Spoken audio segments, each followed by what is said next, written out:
Most new tinters don't struggle because of their skills. They struggle because they're following the wrong business advice. There's a lot of tips out there that sound right, but are actually holding you back. If you want to avoid wasting time and money, here are the 7 worst window tinting myths you need to stop believing right now.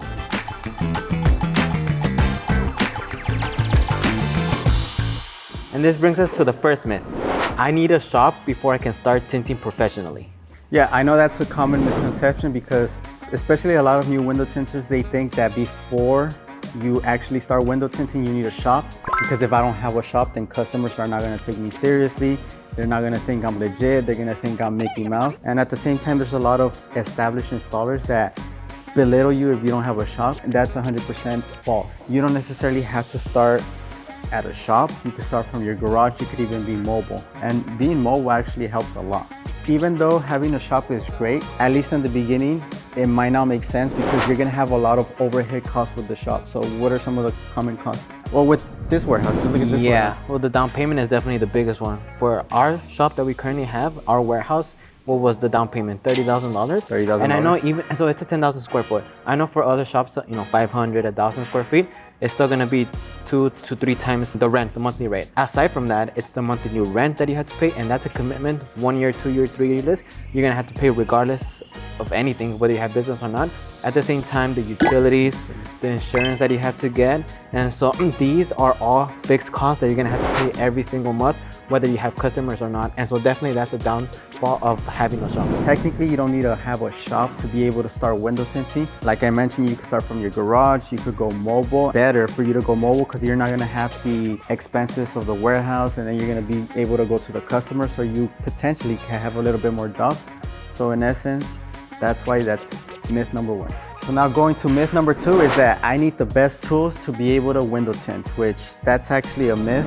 Similar to how a lot of people think that having the best equipment is gonna make you the best soccer player, or having the best camera is gonna make you the best videographer. That's false. It's nice having the best cleats, but it's not gonna make you a Messi. It's not gonna make you a Ronaldo. You actually have to learn the skills. And we try to look at it from the customer's point of view. The customers don't really care what tools you're using.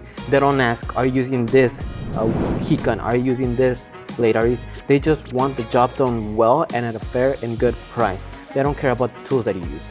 They don't care if it's a $1,000 tool. They don't care if it's a $50 tool. They just want the job done, and they want it done well. And one of the last tips I would recommend when it comes to tools is, if you're on a budget, start with your most basic tools. The most important thing is to learn the skill. The tools don't really matter. In the future, they are gonna matter to make a little bit of the jobs easier, but you're gonna upgrade as you start making money. It doesn't make sense for you to drop $1,000 up front when you can't even afford it. It's gonna be a tight budget, so start small and then work your way up. And that takes us to myth number 3. You have to be the best window tinter to make money. Having the installation skills is very important, and it is gonna get you far because you're gonna build reputation, but that's not what's gonna make you the money. So if skill isn't what makes you money, what makes you money in a window tinting business? Definitely the ability to get customers is in every business. It doesn't change. Your ability to get customers is the reason why you will make money. Yeah, and that's one of the things about a lot of service-based business that you require skills for you to acquire, for you to start making money, is that there's 2 sides of it. There's the skill side, and then there's the business side. Like I mentioned, you could be the best window tinter, you could be the best rapper, you could be the best PPF installer, but if people don't know you, how my brother said, they're not gonna go to you because they don't even know you exist. So definitely just focus on the business side. So that brings us to myth number 4, is that lowering my prices will bring in more customers. Now, why is that a common belief, that if I lower my prices, if I'm the cheapest installer out there, I'm gonna get more customers? So there is some truth to that, where the lower the price that you have, the more customers that you are gonna get. But at the same time, with the lower the price, that's the type of customers that you're gonna get. The people that, even though you have a low price, they still want a discount. That people complain about every little thing. You're gonna get those type of customers. So yes, you will get more customers, but you're gonna get more of those customers. But at the same time, you're gonna get those issues. Maybe refunds request, or reinstallation, or redoing something that you did. And so you are gonna get more customers, but those type of customers. And so in the long run, your margins are gonna be smaller, and you're gonna make less money overall with more customers. But that's the thing you have to decide. Do you want more customers, less margins, or do you want less customers and more margins? One of our experience that we had early on when we started the shop is we had a PPF job with the blue Tesla. I don't know if you remember. Yeah, but we charged them a little bit for the labor. We ended up installing it, and to make long story short, he ended up fighting a chargeback with his bank. So even though we did the job, we installed the material, he still filed the chargeback, and we ended up just having to give him all the money back. So all the time, all the material was lost. So question for you. So if we do charge a little bit of money, we are gonna get customers, but maybe we're gonna be attracting the wrong customers, right? So how do we attract the right customers? By providing convenience, and that's why starting off as mobile, I see it as a plus, because for a lot of people will pay for the convenience. A lot of people pay for DoorDash, a lot of people pay for Instacart, a lot of people pay for Amazon Fresh, because it's just very extremely convenient. Yes, it's more expensive, but it's convenient. We pay for that. And you're gonna get that type of customers where they're not gonna nickel and dime you for those cents. And so you do that by providing more value. That brings us to myth number 5, which is mobile tinters cannot charge as much as shop-based tinters. Now, why is that a common misconception, that you being mobile, maybe you don't have a shop, you don't have the fanciest, best looking shop? So if I'm mobile, I can't charge as much as other shops. Yeah, and one of the things that I see is that a lot of business owners and a lot of people do fail to see that people don't really care your overhead. They don't care that you have a shop. They don't care that you have employees. They don't care that you have AC. They don't care that you have utilities. They just care about what you're going to do for them and what they're going to get out of making a transaction with you. So they don't care about all of that.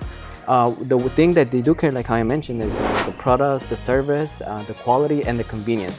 Now, as a mobile, I would even go as far as to say that you could charge more than someone that has a shop, because you're going to their workplace, you're going to their home, you're going wherever it is. It adds a lot of convenience to them, and so with that, you could add more price to what you charge. That's definitely a misconception. Looking at it from the customer's point of view, they don't really care about anything other than what you're gonna do for them, what product you're gonna deliver to them, nothing else. That's one of the reasons why I think we've been relatively successful, is that we look at it from the customer's point of view and not from our point of view. One of the things I will say, if you are gonna start mobile, it doesn't mean that you could be raggedy, that you could be looking unprofessional. So if you're gonna be mobile, have your car clean. If it has dents, try to fix them. A lot of people, they get Sprinter vans, they wrap them so it can look more presentable, wear uniform, shave, groom yourself. So just because you're a mobile tinter, it doesn't mean that you could just look like a Mickey Mouse business. So you could look very legit, and that's gonna add more value to your business. It's gonna allow you to be able to charge more just because the way you look and the way you present yourself. That takes us to myth number 6. I need to offer every film brand to stay competitive.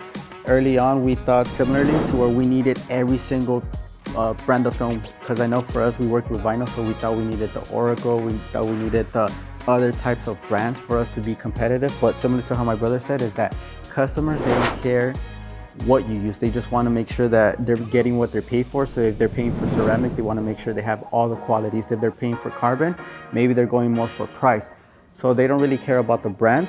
Secondly, I know that if you try to stock up on a bunch of brands, you're gonna have a lot of inventory. So for example, just on one brand, you're gonna have maybe 2 different lines. You're gonna have your carbon, you're gonna have your ceramic, and then each line of film, you're gonna have different shades. You're gonna have your 5%, your 10%, your 20%, 35%. So assuming with just your carbon, you're gonna have 5 different rolls of window tint that you're gonna have to carry. You do it now for your ceramic, that's twice the amount you're gonna have to carry. But if you carry multiple brands, you're just gonna have a nightmare. You're gonna have a lot of overhead. You're gonna have a lot of maintenance, keeping track of all your inventory, so it's just gonna be a headache. Also, as a customer, if you have a lot of choices, it's gonna be really hard to just make a choice, which is why In-N-Out has a menu where they have the cheeseburger, the hamburger, and the double-double. That's it, that's all you have. So just make it as easy for the customer. That way the friction is a lot less and the whole customer experience is smooth. And that brings us to myth number 7. CRM software will get you more clients. Yeah, and that falls into software in general. There's a common misconception that if I get the software, that means I'm gonna have more clients. I know that there's software that help you keep track of your clients, that help you do invoices, that help you do quotes. So that software just takes care of the customer. They put all their information in one single platform. That way the customer is easy to manage. But the thing with the software is that it's not gonna get you customers. You still have to do the work. You still have to market yourself. You still have to create content. You have to put your name out there. So In essence, the software is just gonna make your job easier of you having contact with the customer and going through the whole customer journey, but it's up to you for you to still get the customer. All right, guys, if you've been following any of these myths, now's the time to stop. Success in window tinting isn't about the fancy tools or low prices. It's about making smart business decisions. Now, if you want to take your tinting business to the next level, check this video here.